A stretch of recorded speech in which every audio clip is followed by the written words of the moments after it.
21 June রবিবার আমার আর সৌরভের একটা ইনভিটেশন ছিল, সৌরভের এক বন্ধুর পৈতে।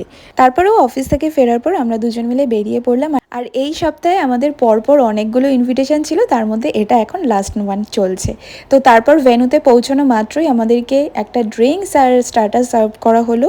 দেন ওর কিছু বন্ধুবান্ধবদের নিয়ে একটু ফটোশ্যুট করে নিল। আসলে আজকে যেটা ছিল সেটা হচ্ছে একটা গেট টুগেদার পার্টির অ্যারেঞ্জ করেছিল, যেখানে শুধুমাত্র বন্ধুবান্ধবরাই ছিল, মানে যার পৈতে ছিল। আর ফ্যামিলি নিয়ে যেটা খাওয়া দাওয়া বা গেট টুগেদার সেটা অলরেডি আগের দিন হয়ে গিয়েছে। আজকে জাস্ট শুধু বন্ধুবান্ধবরাই ছিল। পাঞ্জাবি পরা যে ভাইটাকে দেখছো, ওরই আজকে পৈতে ছিল। আশা করি ওর গেট আপ দেখে বুঝতেই পেরেছো। তারপর আমি আর একটা ভার্জিন মসজিদও নিয়ে নিলাম, কারণ বসেই ছিলাম, কী করবো, তাই ভাবলাম এটা একটু ট্রাই করি। দেন কিছুজন তো খেতে বসে পড়েছে অলরেডি, তখন 9:30 মতো বাজতে যায়। তো সেই কারণে আমরা একটুখানি দাঁড়িয়ে দেখছিলাম, একটু চারপাশটা ঘুরে দেখছিলাম। আর অ্যাম্বিয়েন্সটা ভীষণই সুন্দর ছিল, মানে ছোটোখাটো একটা পার্টি অ্যারেঞ্জের জন্য কিন্তু একদমই পারফেক্ট। তো তারপর আমরাও ডিনার করতে বসে পড়ি।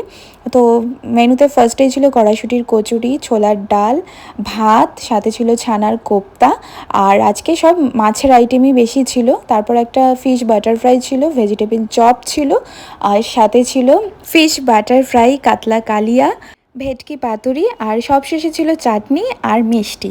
তো তারপরে আমরা সবগুলো একবারে নিয়ে একবার বসে পড়েছি আর কি। যেহেতু বুফে সিস্টেম ছিল, তাই জন্য আমরা টুকটুক করে একটু একটু করে আনছি আর তারপরে খাচ্ছি। কারণ প্রথমে ভেজ আইটেম মানে ফ্রাই আইটেমগুলো নিয়ে নিয়েছিলাম, তারপরে ভাত নিয়ে এসেছি।